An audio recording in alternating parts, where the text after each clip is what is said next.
तेव्हा शरद पवारांनी निर्णय घेतला नसता तर ते देशाचे पंतप्रधान असते। सोलापुरातल्या कार्यक्रमात शरद पवारांच्या पंतप्रधान पदाबाबत सुशील कुमार शिंदेंनी हे भाष्य केलेले आहे। सुशील कुमार शिंदे यांनी शरद पवार यांच्यावर स्तुतिसुमनं देखील उधळलेली आहेत। पवारांच्या पंतप्रधान पदासंदर्भात शिंदे यांनी एक महत्त्वाचं वक्तव्य केलं आहे। तेव्हा शरद पवारांनी निर्णय घेतला नसता तर ते देशाचे पंतप्रधान झाले असते असं सुशील कुमार शिंदेंनी म्हटलं। नवकाल की नवज्योती हो, उत्कर्ष का स्वयंपूर्ण इतिहास हो। नरसिंहराव सभ्य होते, मी त्यांचा जनरल सेक्रेटरी होतो काँग्रेस पार्टीचा, पण त्यांच्या मनात काय चाललेलं असायचं ते कळायचं नाही।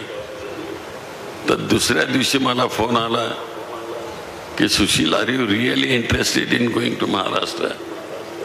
मी म्हटलं त्यांना, सर तुम्ही ठरवा। नाही म्हणाले, तिथं महाराष्ट्राला